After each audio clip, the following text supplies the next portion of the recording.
Bien, ¿qué pasa a nivel de la elección de especies? Tanto para la conformación del componente forestal como del componente herbáceo. Bien, a nivel de árboles o de componente forestal, es muy importante elegir especies que aporten nutrientes. Por ejemplo, sabemos todos que aquellas especies de leguminosas son muy apropiadas porque producen o aportan grandes cantidades de nutrientes al suelo. Entonces es un carácter favorable. Y aquellas especies de leguminosas serían muy aptas para ser aplicados o utilizados en estos sistemas silvopastoriles. Otra de las características importantes que hay que determinar en el componente forestal es que las especies que integran el componente forestal cuenten con sistemas de raíces profundos, en lo posible que tiendan a explorar el perfil del suelo en una suerte de distribución de raíces o de patrón de distribución de raíces en el suelo o en el perfil. Siempre es conveniente que el componente forestal tenga sistemas de raíces que profundicen y que traten de captar nutrientes y humedad en un nivel de profundidad más bajo que lo que hace que utilizan el componente herbáceo o los pastizales que han sido utilizados en ese sistema silvopastoril.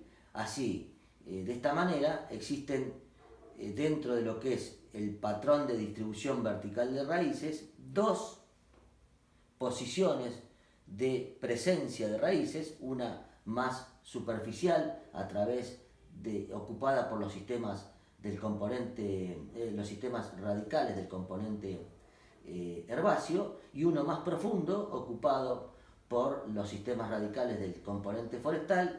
Entonces cada uno de ellos hace uso de la extracción de agua y nutrientes en niveles distintos y no hay tanta competencia.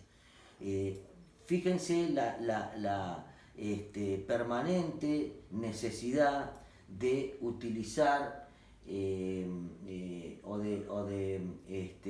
además de utilizar en el diseño, de evaluar la presencia o el momento o el inicio de esas relaciones de competencia que se dan tanto y son muy marcadas muchas veces en este tipo de sistemas. Eso es muy importante de detectar y evaluar porque si no se corrigen a la brevedad, el sistema no es eficiente. En el caso de haber elegido mal especies forestales, haber elegido mal las especies forestales, bueno, esa competencia la vamos a tener y el sistema no va a ser lo eficiente que esperamos. Y el otro tema importante, pero ya es competencia de la elección sobre especies herbáceas, es utilizar especies herbáceas que tengan o que sean tolerantes al sombreado.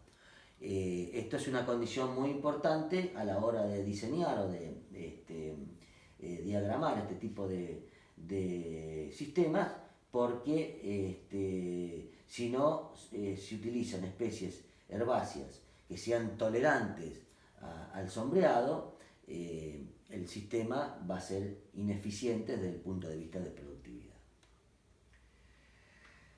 El otro tema que nos lleva a analizar con cierto detenimiento es la elección de los ambientes donde se van a instalar esos sistemas silvopastoriles. Y existen algunas premisas para la elección de ambientes. Una de ellas es utilizar pastizales naturales donde existen recursos subutilizados. ¿Qué significa esto?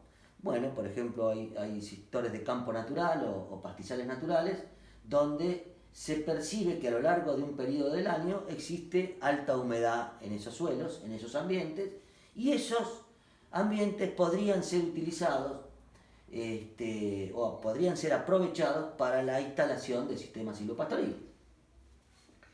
Otra de las alternativas es utilizar pastizales degradados, agregarle un componente forestal, y con esa componente forestal se trata de utilizar al componente forestal como un cultivo de servicio integrado a un sistema, y se pueden mejorar esos pastizales degradados y el sistema puede funcionar con un mayor o alto grado de eficiencia.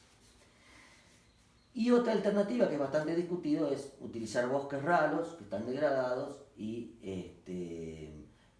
utilizar esos ambientes mejorando el componente herbáceo y convertirlos o reconvertirlos en sistemas, ya no en bosques sino puros, sino integrarlos a un sistema silvopastoril.